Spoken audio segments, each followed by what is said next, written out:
Boa noite. Boa noite. Polícia identifica suspeitos de roubos no Morumbi. Segurança foi reforçada no local.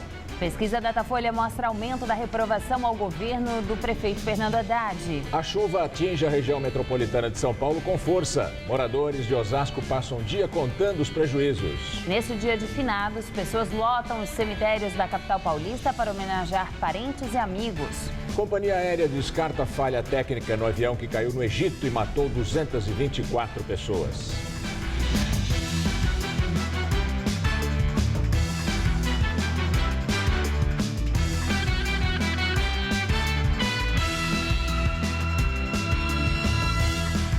Abrimos esta edição do Jornal da Gazeta mostrando a volta dos paulistanos no feriadão prolongado.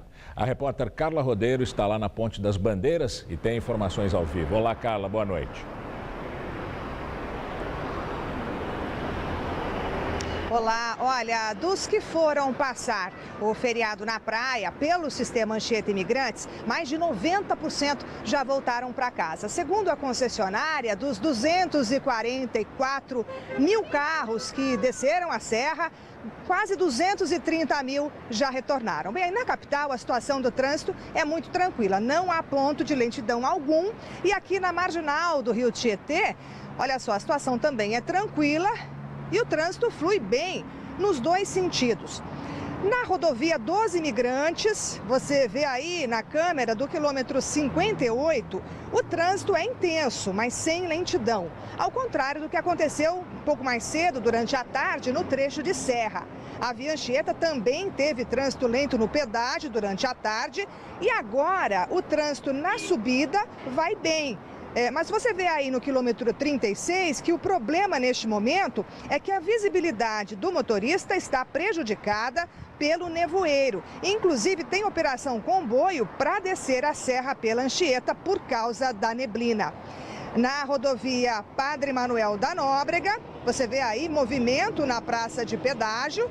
E um pouquinho antes de chegar nesse ponto, o motorista que vem do litoral sul encontra 4 quilômetros de lentidão. E uma informação sobre os acidentes. Segundo a Polícia Rodoviária Federal, 61 pessoas morreram em acidentes de carro nas estradas federais entre sexta-feira e domingo. Com vocês no estúdio. Cerca de 2 milhões de pessoas passaram pelos 22 cemitérios municipais de São Paulo, segundo a Prefeitura. Em toda a capital, são 41 cemitérios e um crematório. Vários desses cemitérios se encontram em situação de abandono. As famílias reclamam que os jazigos são assaltados constantemente. Sobra lixo e falta segurança. Os cemitérios da capital ficaram lotados durante todo o dia, com pessoas que vieram para prestar homenagem aos parentes e amigos falecidos. No cemitério municipal da Vila Nova Cachoeirinha, na zona norte de São Paulo, chegou a ter fila de carros. Mesmo assim, o Eduardo fez questão de vir para fazer alguns retoques no jazigo do pai e dos avós. A gente sempre vê uma pichação, uma lápide quebrada, mas... Todos os anos, o José e a esposa vêm ao cemitério do Araçá, na Zona Oeste, homenagear a família que está enterrada aqui. É muito triste, mas faz parte da vida, né? Além da dor da perda, eles têm que lidar com os furtos que acontecem aqui. Já saquearam, levaram os ossos de prima. Mas um dia que já é triste por causa das pessoas que se foram, acaba sendo ainda mais triste quando a gente vê o estado de conservação dos cemitérios. Esse túmulo mesmo, nós tínhamos uma outra porta aqui, que era naquele de metal, né? E levaram, os ladrões levaram. Casos como esse não são raridade. Bastou a nossa equipe andar um pouco pelo cemitério para encontrar lápides quebradas, jazigos em estado de abandono e até ossadas assim, expostas. Quem resolveu fazer alguma coisa foi um grupo de voluntários chamado Amigos do Araçá. Esta representante diz que o grupo firmou uma parceria com a Polícia Militar e com a Guarda Civil para recuperar os objetos furtados. 80% dos objetos já foram recuperados. Houve apreensões, houve prisões, né, aqui mesmo dentro do Araçá. A gente fica triste, mas paciência. Vamos ver o que a prefeitura ou o governo, sei lá quem, alguém pode fazer alguma coisa, mas por enquanto... A chuva que caiu em São Paulo durante a madrugada provocou a queda de 4 árvores. Em Osasco, na região metropolitana, algumas ruas ficaram alagadas. Com isso, os moradores passaram o feriado limpando as casas e contando os prejuízos. Assim que a água começou a baixar, moradores da rua Cuiabá, no Jardim Rochidale, em Osasco, começaram a limpar a lama e a sujeira. Estava chovendo o dia inteiro, não encheu, foi tudo de repente. Quando eu acordei, eram umas 3h30 por aí, a água já estava aqui, ó. Mas graças a Deus não chegou a entrar, não. De acordo com os vizinhos, a chuva não foi tão forte, mas durou quase toda a madrugada. O Ismael nem dormiu, já esperando a água subir. Tem que ficar de vigia, né? Porque já tem que ficar com o rodo na mão, né? Tem de ficar de sentinela para poder pôr a água para fora, né? Eu já pôr o balde dentro de casa, mudar os móveis. Olha, a reclamação dos moradores é tão antiga que aqui nesta residência dá para se ter uma ideia das marcas de outras enchentes. Aqui, por exemplo, tem pelo menos 1,5 metro que a água deve ter chegado nas outras vezes em que a chuva caiu forte. E outra coisa que chama a atenção é que alguns moradores têm que se precaver. Aqui, por exemplo, a dona Ivani colocou essa comporta de concreto no banheiro, justamente porque a água, segundo os moradores, sempre entra nas casas. Apesar da adaptação, todos os cômodos foram atingidos pela água e precisaram de limpeza. Dona Ivani só não teve mais prejuízo porque foi rápida e tirou os móveis. A água entra, agora ele pôs a comporta, como vocês viram, a água entra, mas entra um pouquinho, mas entra. Não é muito, dessa vez não foi muita lama, quando não tinha comporta entrava lama mesmo, que era, você tem que arrastar com o rodo primeiro e depois passar o pano e lavar mais com a mangueira e tudo. Outra reclamação da vizinhança é sobre este piscinão aí que virou um matagal. Segundo os moradores, o acúmulo de lixo também impede o funcionamento pleno do sistema e o local voltou a transbordar. Eu moro aqui já há 20 anos, há 22 anos mais ou menos, e sempre que eu moro aqui no Rochidale, esse piscinão aqui, eles fizeram falando que ia amenizar a enchente aqui no Rochidale, né? Mas só que eles cavaram um buraco no chão aqui, você dá para ver aqui, né? E eu nunca vi fazer uma limpeza num piscinão aqui em Osasco, aqui no Rochidale. São Paulo eu sempre vejo piscinão no concreto, tudo limpo e fundo, né? Aqui é tipo um buraco. A Prefeitura de Osasco diz que o alagamento foi pontual devido ao excesso de chuva na madrugada. Em nota, afirma ainda que já está realizando obras para amenizar as enchentes no Jardim Rochidale, como a canalização do córrego Jardim Baronesa e do chamado Braço Morto do Rio Tietê. No entanto, a Prefeitura não deu prazo para o fim dos trabalhos. A produção do Jornal da Gazeta entrou em contato com a Prefeitura de Osasco para ter um esclarecimento sobre a situação desse piscinão que nós mostramos, citado pelos moradores na reportagem, mas nós não tivemos nenhuma resposta. Durante a tarde, a chuva deu uma trégua, o sol até apareceu, mas de maneira tímida. Segundo os meteorologistas, até o final da noite deve chover de novo. E essa chuva deve continuar por toda a semana. Vamos a outros detalhes da previsão com Luciana Magalhães.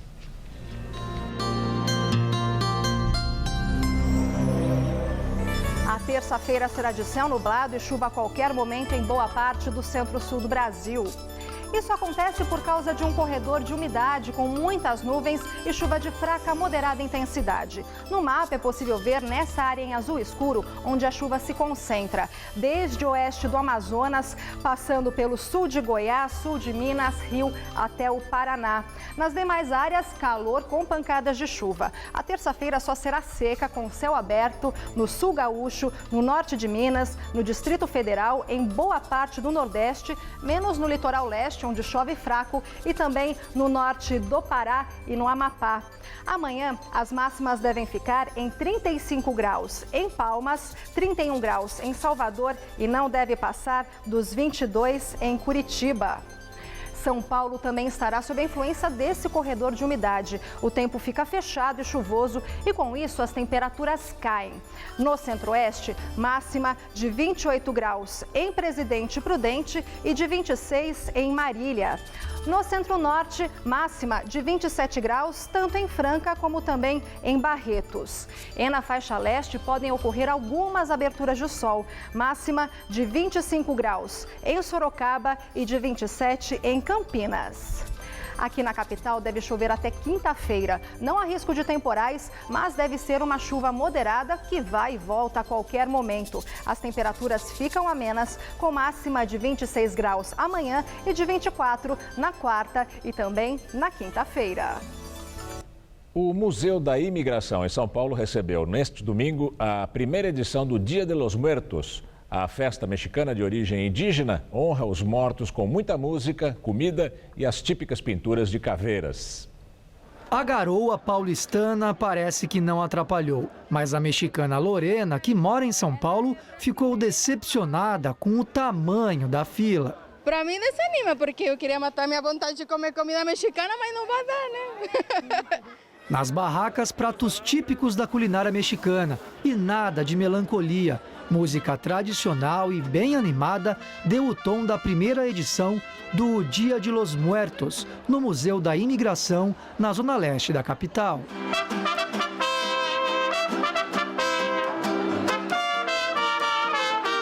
A caveira, maior símbolo da festa, estava por toda parte, até no rosto da criançada. Fiquei muito bonita, o resultado foi muito bom. A Bárbara é fotógrafa, mas aqui virou a maquiadora oficial do evento. Já tinha feito tanta caveira assim num dia só? Não, nunca. Mas eu já fiz umas outras maquiagens. Eu fiz borboleta já, fada, mas caveira nunca, é a primeira vez. Teve gente que veio a caráter dos pés à cabeça. Eu acho que é importante ter essa outra noção da morte, né? De algo que pode ser vivido, pode ser festejado, né? E não somente tristeza. Acho que dá para comemorar, sim. Faz parte dos costumes oferecer alimentos preferidos da pessoa que se foi. No altar colorido, homenagens à brasileira Tomi Otaki e à mexicana Frida Kahlo. A Michele veio do interior de São Paulo só para a festa e veio inspirada. É uma mistura de Frida Kahlo com caveira? Acho que sim. Foi uma pesquisa boa na internet para poder chegar nesse figurino. Apesar de ser um dos feriados mais importantes do México, o Dia dos Mortos também é celebrado em vários outros países, como nos Estados Unidos, onde a comunidade hispânica é muito numerosa, e em várias nações da América Central. Para se ter uma ideia da importância da data, desde 2003, ela é considerada pela Unesco um dos patrimônios imateriais da humanidade. Las personas van a los cementerios y en los cementerios se pone la comida, la bebida, la música. Las personas pasan toda la noche lá con música lembrando a sus muertos. E sempre animados. Sempre animados. Há relatos que esse tipo de festejo já existia há 3.000 anos, muito antes, portanto, da chegada dos colonizadores espanhóis. No Brasil, a gente trabalha isso de uma maneira muito solene, né? Então, visita os cemitérios, leva as flores, tem as missas, mas no México tem essa questão de você comemorar a vida do morto, né? Então, você cozinha para ele, você se maquia, você mostra, enfim, a caveira é esse símbolo meio do renascimento, o quanto todo mundo é igual depois que morre.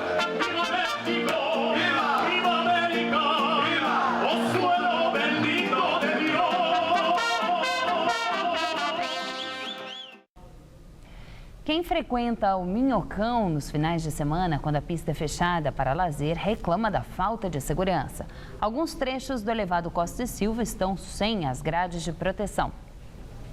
O portão fechou e não tem mais conversa. É carro para fora e pedestre, para dentro. É assim que o elevado Costa e Silva, o Minhocão, vira outro parque na capital paulista. E tem mais surgindo. O programa Rua Aberta da Prefeitura de São Paulo aumentou nesse final de semana. Além da Avenida Paulista, outras 5 vias fecharam para os carros no domingo. A Rua Benedito Galvão, no bairro Aricanduva, na Zona Leste. A Avenida Luiz Guxiquem, no Boimirim, na Zona Sul. As ruas do Mar Paulista, na Cidade Ademar, na Zona Sul, a Professor Onésimo Silveira, em Pirituba, na Zona Norte, e Professor Antônio de Castro Lopes, em Hermelino Matarazzo, na Zona Leste. É muito bom, beneficia os moradores, os vizinhos, o pessoal que vem. Tem bastante gente também que só passeia com os cachorros na rua e consegue ter um lugar mais amplo para treinar. Mas agora que o asfalto foi aberto aos pedestres e ciclistas, tem muita gente reclamando da falta de estrutura, principalmente aqui no Minhocão. Dá uma olhada no estado das grades de proteção. Imagina uma criança andando aqui de bicicleta, alguma coisa e acontece. Vai cair lá embaixo, cara. Deveria melhorar a segurança aqui. Olha só, aqui na descida para a rua Frederico Abranche tem um buraco. A tela de proteção daqui caiu toda para baixo. E além disso, desse outro lado, a pessoa não corre só o risco de cair, mas também de se cortar toda, porque ó, a tela de arame tá toda solta. Tem buraco assim em trechos inteiros. A estrutura também está danificada em vários pontos. Olha essa aí como tá frágil, a ponto de cair. Isso sem falar nos remendos e na pintura incompleta. Quem fica mais preocupado são os pais. A Fabiana veio com a filha, a Raíssa, e as duas só andam aí, no meio da rua. E ai da Raíssa se ela andar na beirada. Posso cair. O filho do Paulo é o Ringo, esse pastor alemão que é treinado para andar com o dono o tempo todo. Assim, pelo menos, ele não chega perto do buraco nas grades. É arriscado só não para os cachorros, para os adultos e para as crianças também, né? Porque a criança não tem essa noção, então tem muitos buraco, de repente está correndo, se debruça e acaba caindo. É bem perigoso, inclusive eu tive que dar um puxãozinho no meu cachorro lá, porque ele quis dar uma olhada numa planta e se não tivesse a grade e ele não tivesse de guia, talvez se fosse um cachorro mais impulsivo tivesse pulado lá para baixo. Outro ponto de reclamação de quem vem andar no Minhocão é a iluminação, ou melhor, a falta dela. Às vezes eu passo aqui, eu acho que fica muito penumbra, então é algo que não fica tão gostoso, parece que você está passando num lugar meio hostil, não é muito legal. Em nota, a subprefeitura da Sé disse que amanhã realizará uma vistoria no local e que os reparos serão executados no próximo final de semana. Já o Departamento de Iluminação Pública respondeu que fará manutenção da área ainda hoje. Fernando Moura, lobista preso na Operação Lava Jato, foi solto. Ele deixou a carceragem da Polícia Federal em Curitiba hoje de manhã. Moura foi preso em agosto e firmou um acordo de delação premiada em setembro. Ele já é réu num processo da Lava Jato e responde pelos crimes de organização criminosa, corrupção passiva e lavagem de dinheiro. De acordo com o Ministério Público Federal, Fernando Moura representava o ex-ministro da Casa Civil, José Dirceu, na Petrobras. Moura também é acusado de receber parte da propina paga pelas empreiteiras por contratos com a estatal. A polícia de Portugal está investigando pessoas próximas ao ex-presidente Lula e também políticos portugueses no inquérito relacionado a um negócio fechado entre as operadoras de telefonia Oi e Portugal Telecom em 2010. Essa informação foi divulgada pelo jornal português Público e também pelo jornal brasileiro O Estado de São Paulo. De acordo com a reportagem, o Ministério Público português apura a suspeita de pagamento de milhões de euros a Lula e a políticos do país, entre eles o ex-primeiro-ministro José Sócrates. O presidente da Andrade Gutierrez, Otávio Azevedo, que foi preso na Operação Lava Jato, teria feito pagamentos para que o acordo entre as empresas de telefonia fosse fechado e aprovado pelo Brasil e pelas empresas reguladoras. O Estadão não traz o posicionamento dos citados na reportagem. O ex-ministro José Dirceu estaria sendo investigado no Peru. Essa notícia foi divulgada pelo jornal gaúcho Zero Hora. De acordo com o jornal, Dirceu é investigado no país, no Peru, no caso, por um órgão equivalente à Procuradoria-Geral da República. O ex-ministro, que já foi condenado no Mensalão e está preso na Operação Lava Jato, é suspeito de intermediar repasses de dinheiro de empreiteiras brasileiras para os integrantes do governo Alan Garcia, que presidiu o Peru entre 2006 e 2011. As autoridades peruanas também estariam apurando se o esquema teria se prolongado até o atual governo do presidente Ollanta Humala. O jornal afirma que Dirceu realizou 5 viagens ao território peruano entre 2007 e 2011 e que atuava como lobista das empreiteiras Engevix e OAS, interessadas em firmar contratos com o governo peruano. Ao jornal, o advogado de Dirceu confirmou as viagens, mas disse que tudo foi feito dentro da legalidade. Direto de Brasília, Josias de Souza fala agora sobre as falhas na emissão do E-Social, o Simples Doméstico. Criado para facilitar a vida dos empregadores e tranquilizar os empregados domésticos, o site do Simples Doméstico se transformou na prova definitiva de que o inferno existe, mas é administrado pelo Estado e não funciona. O governo fez o pior, o melhor que pôde. Ao longo de toda a semana passada, submeteu os brasileiros interessados em cadastrar os seus empregados domésticos a uma tortura cibernética. O sistema rodava em velocidade de tartaruga manca, apagava informações já digitadas, recusava dados corretos. Quando o sujeito se imaginava Próximo do fim do processo, o sistema caía, do nada. Aos poucos afortunados que conseguiram concluir o cadastramento, informou-se que a partir de domingo já seria possível imprimir no site a guia para o pagamento unificado do FGTS e do INSS dos empregados domésticos. Muita gente desperdiçou horas e horas do seu domingo e não conseguiu imprimir o boleto para o pagamento. No início da noite, a Receita Federal informou que os problemas estavam resolvidos. Era lorota. Hoje, tudo recomeçou, o inferno recomeçou. Um auxiliar da presidente Dilma Rousseff diz que ela intimou os responsáveis a resolver os problemas. Demorou demais. Não parece razoável que um governo que se diz em petição de miséria dificulte a vida de quem deseja pagar os seus tributos em dia. Alguém já declarou que se o governo se aventurasse a administrar um circo, o anão começaria a crescer. No caso desse site do Simples Doméstico, o anão já cresceu tanto que furou a lona do circo. Boa noite. Pesquisa Datafolha mostra aumento na rejeição à gestão do prefeito Fernando Haddad. De acordo com a pesquisa, em setembro do ano passado, os paulistanos que consideravam o governo ótimo ou bom eram 22%. Em abril, esse índice caiu para 20%. E em outubro, são 15%. Entre os que avaliam a gestão Haddad como regular, eram 44% em setembro passado. Em abril, esse índice caiu para 33%. E em outubro, eram 34%. Já os que acham o governo ruim ou péssimo eram 28% no ano passado. Em abril, esse índice subiu para 44% e agora está em 49%. É a pior avaliação do prefeito desde o início do mandato. O Datafolha também questionou os paulistanos sobre as medidas mais recentes do prefeito. Os entrevistados ficaram divididos em relação à redução de velocidade em ruas e nas marginais. 47% se disseram contrários à medida e outros 47% se mostraram favoráveis. Já o apoio à criação de ciclovias despencou de 80% para 56% em relação à pesquisa anterior. 34% dos entrevistados consideram a gestão de Haddad regular e 15% consideram boa ou ótima. Essa soma das aprovações totaliza os mesmos 49% que desaprovam o governo paulistano. O Datafolha ouviu 1.092 pessoas entre os dias 28 e 29 de outubro. A margem de erro do levantamento é de 3 pontos. A Gibiteca em Fio, que fica no Centro Cultural São Paulo, passou por uma reforma de 2 meses e já foi reaberta. O maior acervo de quadrinhos da América Latina tem raridades que deixam maravilhados leitores de todas as idades.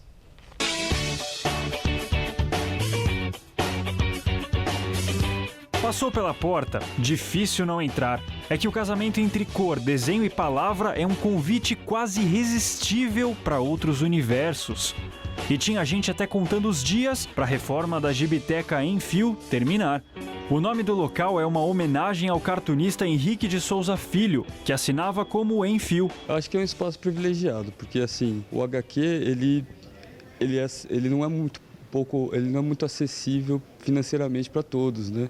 Se você quiser um graphic novel interessante, de boa qualidade, você vai ter que investir, né? E eu acho que aqui é uma oportunidade legal para conhecer, né? Esse arquivo tem 130 mil exemplares, raridades que fariam qualquer amante do gênero ir à loucura. E não é só isso não, daquele lado tem mais estante com exemplares que sequer foram contados na soma final. Se a gente juntar tudo, dá 300 mil gibis, o que fazem da Gibiteca o maior acervo da América Latina. Tem primeiras edições aos montes, do Super-Homem, do Capitão América, da Turma da Mônica e gibis que fizeram história na imprensa brasileira, como as aventuras do Tico Tico. E você sabe de onde veio a palavra gibi? Originalmente, ela era usada para se referir a meninos negros. Depois deu nome a essa revista, de 1939, que fez os quadrinhos caírem nas graças do público. São os nostálgicos, né, que vem aqui, poxa, eu li isso na minha infância, que legal, vocês têm aí, puta, que bom, eu vou ler. E aí está disponibilizado para todos. Mas as relíquias dos quadrinhos não ficam somente em acervos como o da Gibiteca. Tem gente que ganha dinheiro com essas raridades. O Ricardo montou este sebo totalmente voltado aos gibis. E na semana passada vendeu um exemplar raro por R$ 3.500. Um belo alívio em tempos de crise, hein? Tem muitas cenas que acabam sendo emocionantes mesmo de você ver aqui dentro da loja, né? Então tem uns senhores já 60, 70 anos de idade, às vezes vêm aqui, resgatam um gibi que foi da infância deles, né? E o mercado no geral também não vai mal. Pelo contrário, até cresce. E sabe qual é um dos motivos? Os filmes. Lançam um Demolidor, lança algum filme, Os Vingadores no cinema, eles vêm procurar aqui. Então eles vêm procurar entender como que nasceu o personagem, como que ele morre, enfim, se ele casa, se ele sobrevive, se ele luta, com quem que ele luta, como que ele luta. É muito louco isso.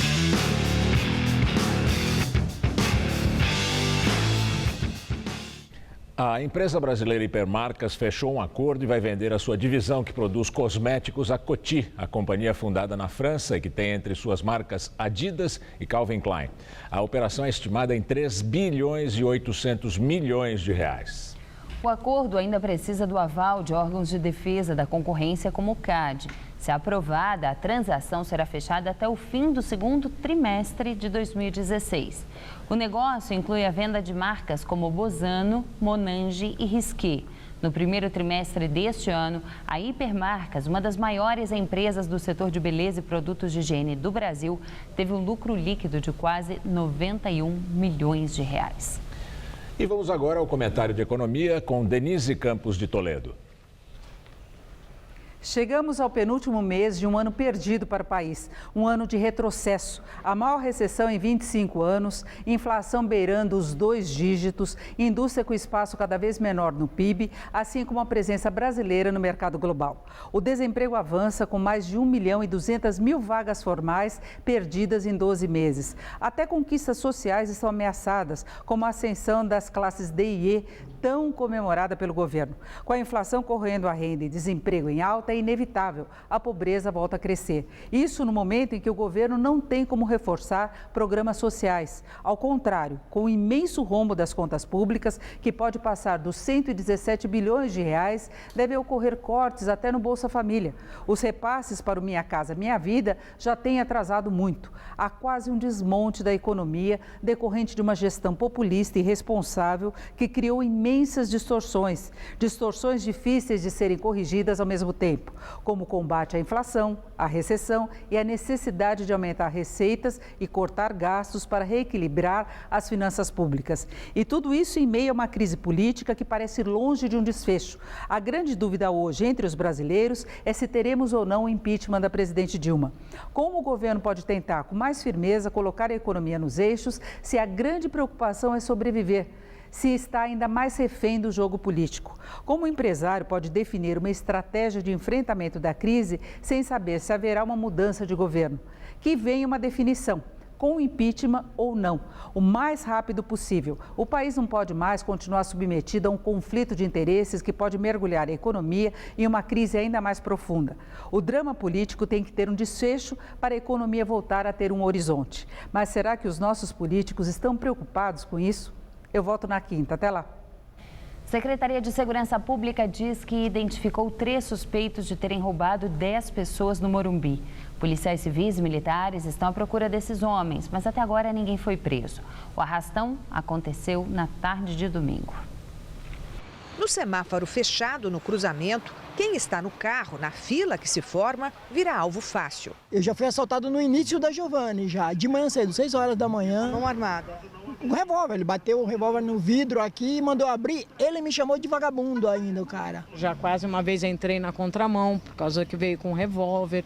Eu já quase passei por situações. Uma amiga minha tomou um tiro aqui de manhã. Neste domingo, no meio da tarde, na rua Clementino Brene, as pessoas que estavam em pelo menos 10 carros foram roubadas num arrastão. Seriam 3 criminosos que levaram bolsas, carteiras e celulares. Assalto aqui é muito assalto. A gente acaba ficando meio com medo, assim. A gente teria que ter mais segurança e a gente não está tendo essa. Neste feriado, a PM reforçou bem a segurança no bairro do Morumbi e a Polícia Civil atuou à procura de suspeitos. O arrastão de ontem aconteceu exatamente aqui neste trecho, pouco antes da subida para a Avenida Giovanni Gronchi, na lateral de uma escola, onde hoje uma viatura da PM permanece na vigilância. Mas até agora ninguém foi preso.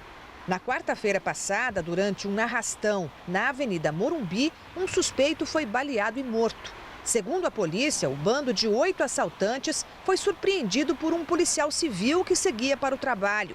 Prestes a ser abordado no carro, ele teria dado voz de prisão e, na sequência, atirou contra os bandidos.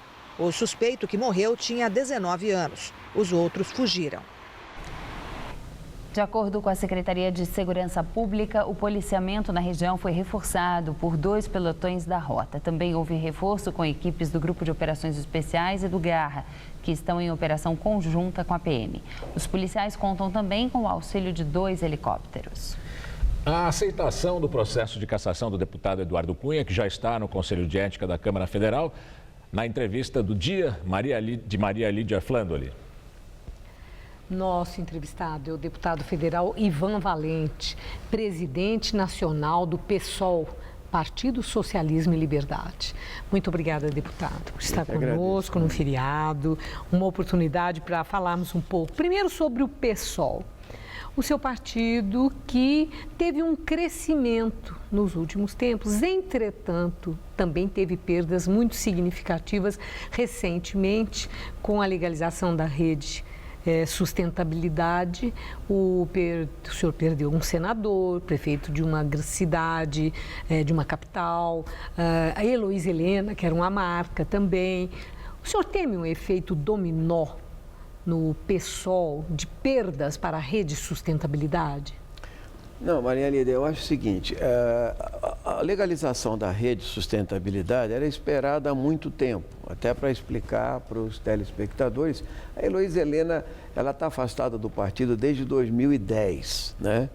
E as pessoas que foram para a rede são pessoas que, de alguma forma, queriam maior flexibilidade de alianças, seja o senador ou o prefeito, né?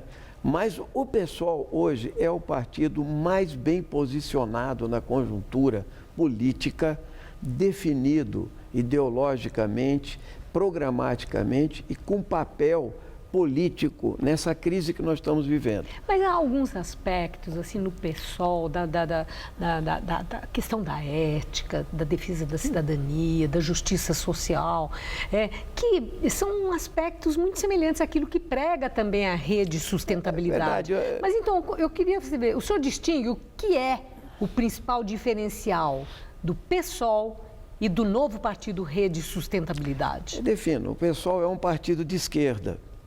A rede diz que não é de esquerda nem de direita, entende? O PSOL, ele é um partido definido sobre a crise econômica, sobre o impeachment, né? Sobre a saída do Eduardo Cunha.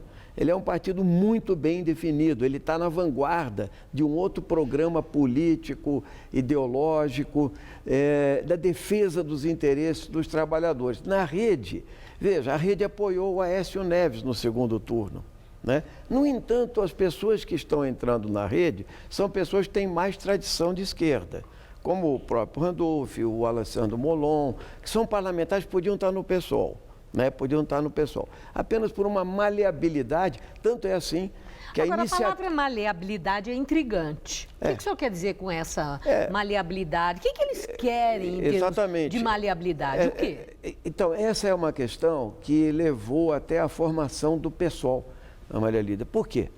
Você tem que ter política de alianças, tem que ter, mas tem que ter limites para a política de alianças. As alianças têm que ser programáticas, elas não podem ser espúrias. Então, quando se flexibiliza demais, se perde a identidade. Então, o PSOL zela por isso.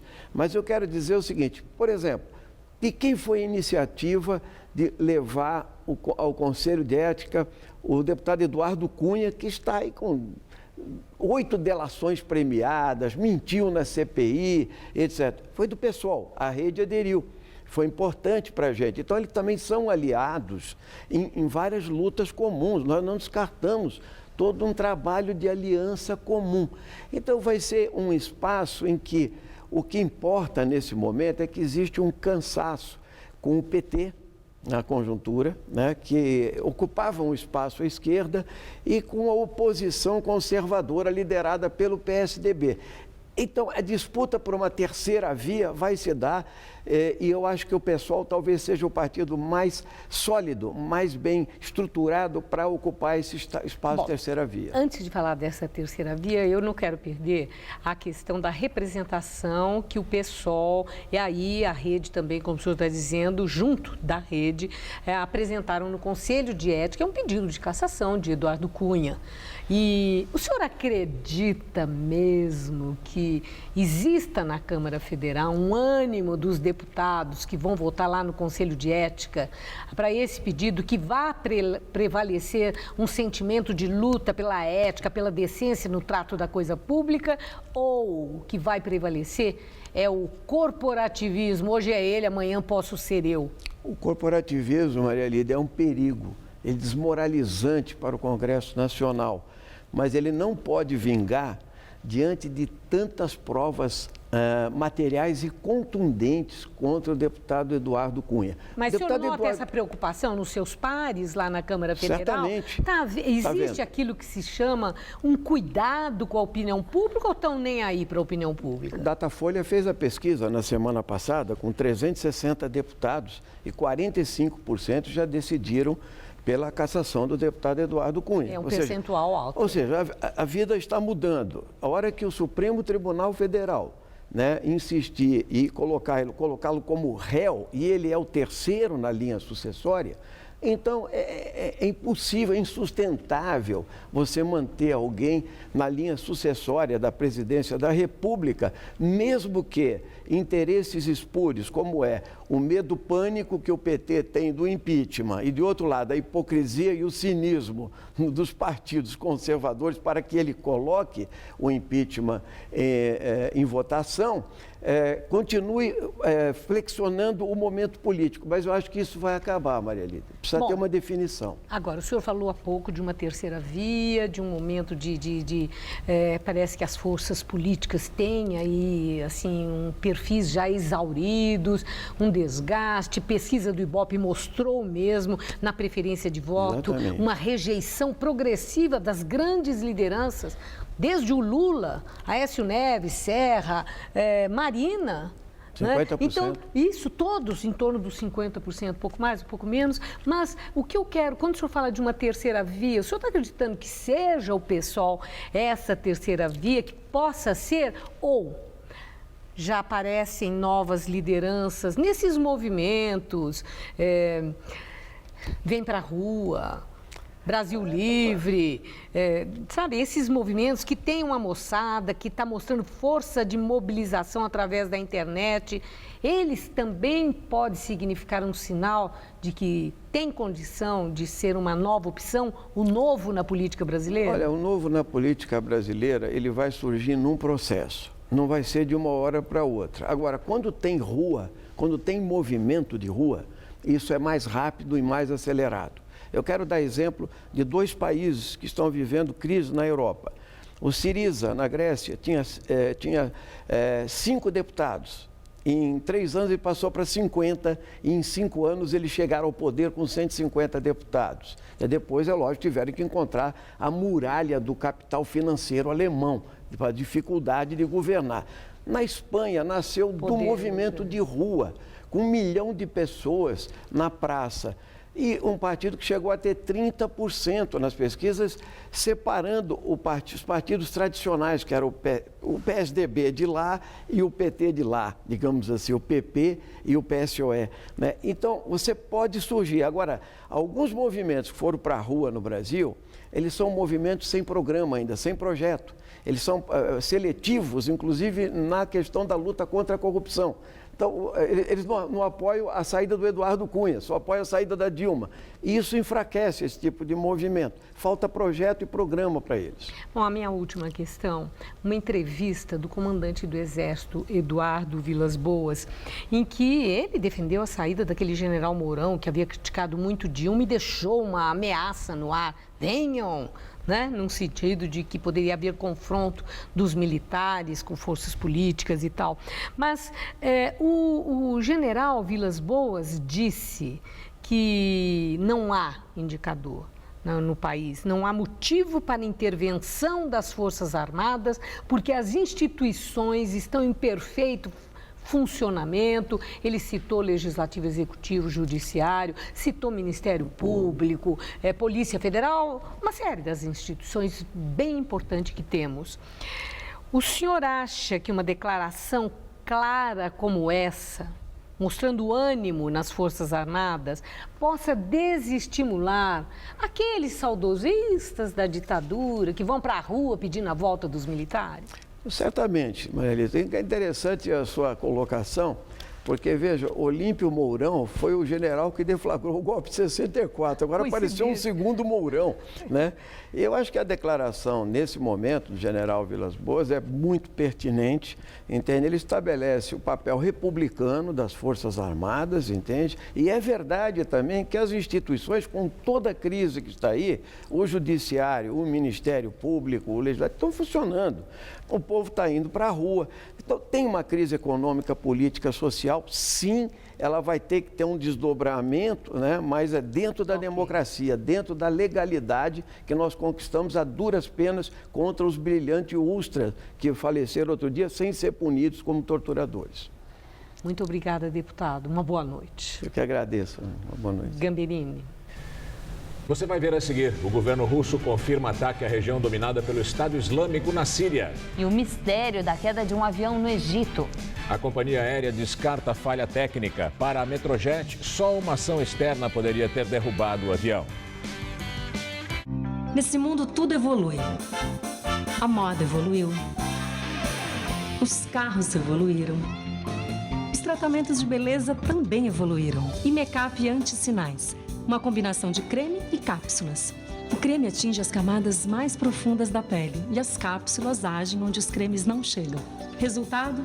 Com o Imecap anti-sinais, os sinais da idade não aparecem. Imecap anti-sinais. A evolução no tratamento de beleza. Ei! Mãe, corre! Vem conhecer o... Osvaldo? Meu noivo, Osvaldo. Foi assim que você escolheu com quem se casar? Sem informação é difícil escolher a pessoa certa.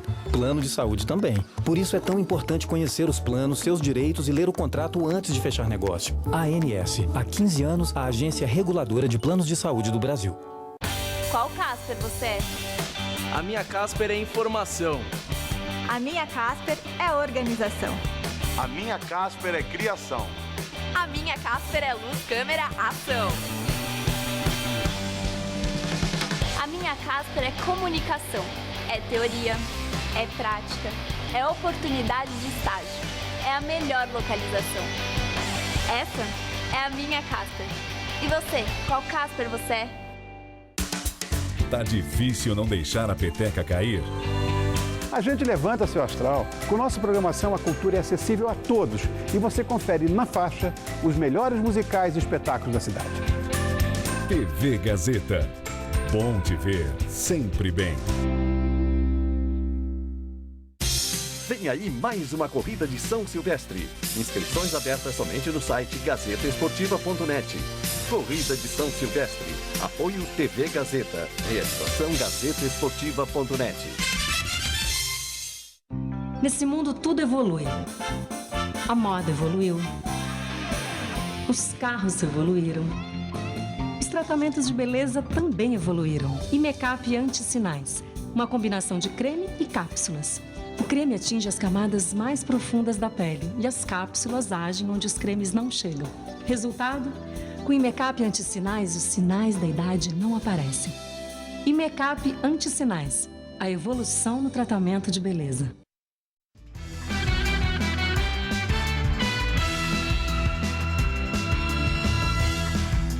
E agora as notícias do esporte com Rodolfo Gamberini e Celso Cardoso. Bom, a vitória do Corinthians, todo mundo sabe, sobre o Atlético Mineiro fez a diferença entre os dois times aumentar para 11 pontos. E o título corintiano pode ser comemorado já na próxima rodada, apesar de já ter muita gente comemorando, né, Celso? É verdade, mas nada como comemorar oficialmente, né? Para isso, Gameirinho, o Corinthians precisa vencer o Curitiba em Itaquera no sábado, talvez esse jogo mude para o domingo, existe um pedido da emissora de televisão que detém os direitos, e torcer para o Atlético, para que o Atlético seja derrotado pelo Figueirense no domingo em Santa Catarina. A vitória do Corinthians em BH foi algo assim acachapante, para não deixar qualquer dúvida. Em plena Arena Independência, em Belo Horizonte, o Corinthians reinou absoluto diante dos donos da casa. Os gols saíram apenas no segundo tempo, mas foram arrasadores. Malcom de cabeça fez o primeiro. O segundo saiu dos pés de Wagner Love, um belo gol. E Luca, com outro belo gol, fechou a fatura. Atlético Mineiro 0, Corinthians cada vez mais perto do título 3. O clássico Santos e Palmeiras na Vila Belmiro deu Santos. Thiago Maia abriu o placar numa bela jogada de ataque. O artilheiro Ricardo Oliveira ampliou de cabeça, 2-0. E o Dudu descontou no final da partida. Final Santos, quarto colocado, 2-1. No sábado, o São Paulo goleou o Sport, 3-0. Ganso aos 18 minutos. Luiz Fabiano aos 42 do primeiro tempo. E Michel Bastos, aos 18 da segunda etapa, fizeram os gols. O tricolor se mantém na quinta posição, vivo na briga por um lugar na Libertadores da América. Bom, voltando ao Corinthians, ninguém tasca nesse título, né? Não tem como. O Corinthians perdeu só 4 jogos no campeonato. Para ele perder o título, se é que alguém acha que isso é possível, teria que perder 4 jogos e o Atlético Mineiro ganhar todos que tem pela frente. A probabilidade é mínima. O Santos para você é favorito? Na Copa do Brasil. Na Copa do Brasil, sim. Levando em consideração que nós vimos ontem, inclusive, o Santos tem uma facilidade para criar jogadas, para fazer gol. O time é muito rápido. Eu diria até que Corinthians e Santos são os times que apresentam o melhor futebol no momento no Brasil. O Corinthians é mais compactado, é um pouco mais homogêneo e o Santos tem uma força ofensiva reverenciável. Sem dúvida alguma, joga muito bonito. Obviamente, até porque nós vimos ontem, é favorito também contra o Palmeiras na final da Copa do Brasil. Legal. Outro paulista em campo também foi a Ponte Preta, que se deu bem. E segue, inclusive, sonhando com uma vaga no G4, faltando 5 rodadas para terminar o campeonato. A vitória sobre o Joinville empurrou o time catarinense ainda mais para o inferno da segunda divisão. Fantasma que assusta também o Curitiba, o Goiás e o Vasco, outros times que integram o temido Z4. No Moisés Lucarelli, a Ponte Preta recebeu o Joinville e venceu pelo placar mínimo graças a esse gol contra marcado pelo zagueiro Guti. Ele tentou cortar o cruzamento de Rodinei e colocou contra o próprio Patrimônio. Final, Ponte firme e forte na briga pelo G4, 1, Joinville 0. Debaixo de muita água, o Avaí recebeu o Cruzeiro e saiu na frente com esse golaço de Rômulo, 1-0. Mas aos 29 do segundo tempo, o William invadiu a área e cruzou para Leandro Damião deixar tudo igual na ressacada. Final, Avaí 1, Cruzeiro também 1. Mesmo placar da partida entre Coritiba e Figueirense no Couto Pereira. Juan, aproveitando a bobeira da zaga do Figueira, fez 1-0 Coxa. E Iago, ainda no primeiro tempo, arriscou de fora da área e deixou tudo igual. Na arena do Grêmio, Luan driblou Paulo Vitor e com muita calma só rolou para Everton fazer Grêmio 1, Flamengo 0. No final da partida, Bobô recebeu na cara do gol e com muita categoria matou o jogo em Porto Alegre, 2-0. No Engenhão, o garoto Gerson aproveitou a sobra dentro da área e fez o gol da vitória do Fluminense sobre o Vasco, que segue na lanterna do Brasileirão, 1-0.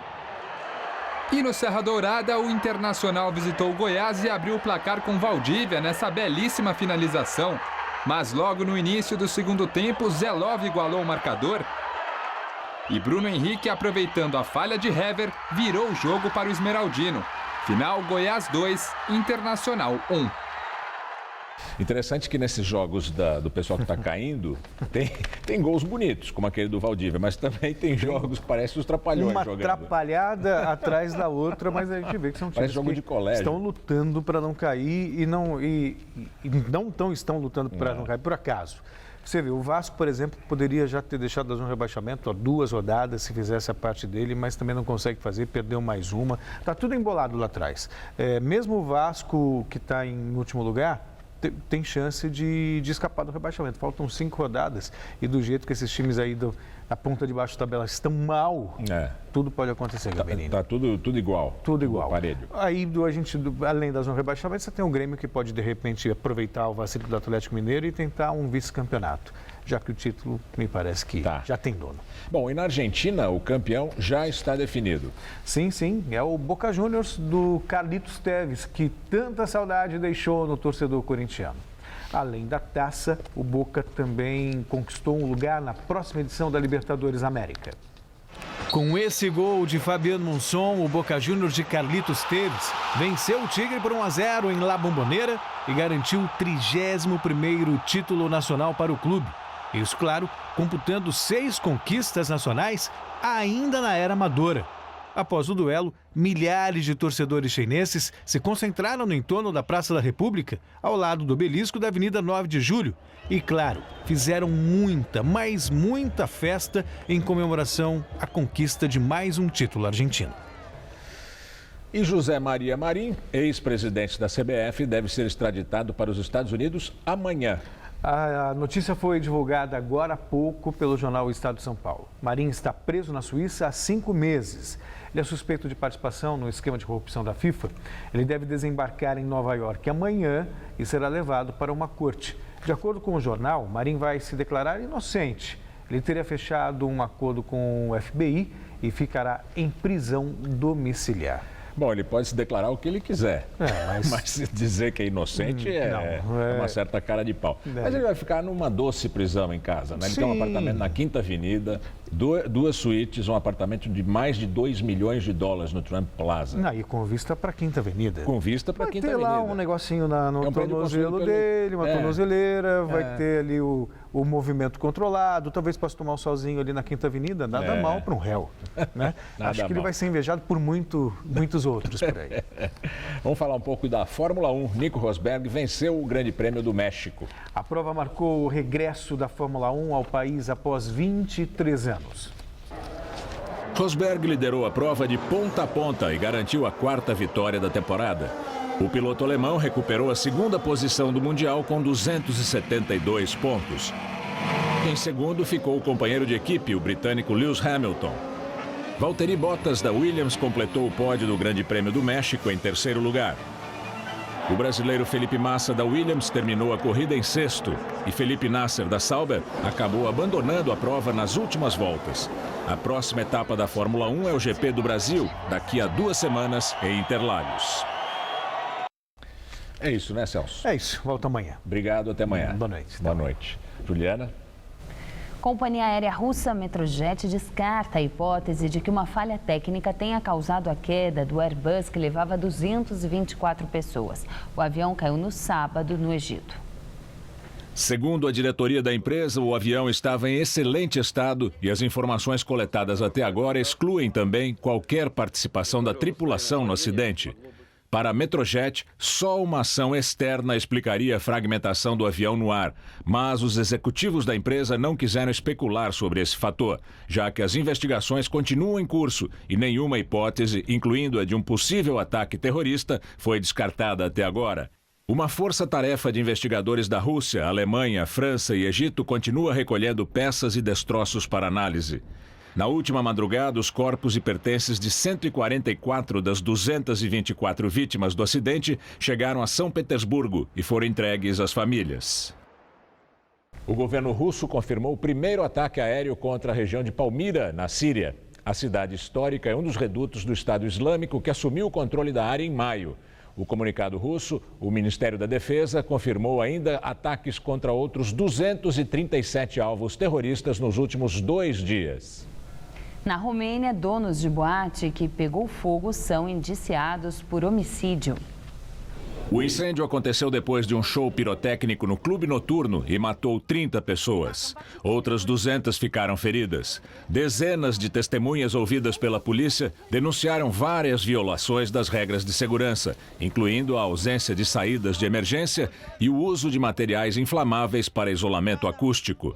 Os 3 executivos responsáveis pela casa, que funcionava numa antiga fábrica de sapatos em Bucareste, foram ouvidos pela justiça e negaram as irregularidades. A Procuradoria deve agora verificar quem da Prefeitura, dos bombeiros, da polícia ou do Serviço de Inspeção para Situações de Emergência permitiu a abertura da casa noturna sem as autorizações necessárias. Na Turquia, o Partido Conservador do presidente Erdogan venceu as eleições legislativas e recuperou a maioria no Congresso. Segundo a imprensa turca, o Partido da Justiça e Desenvolvimento teve quase 50% dos votos e 320 cadeiras de um total de 550.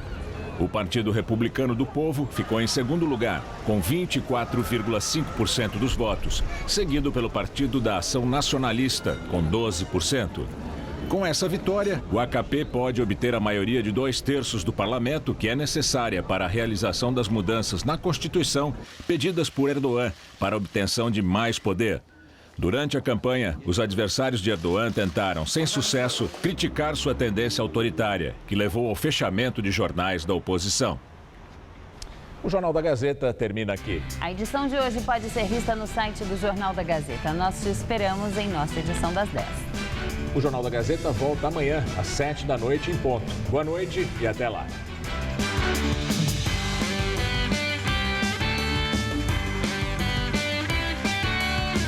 No Dia de Finados, confira uma conversa sobre a importância do luto no todo seu. Hoje, 10.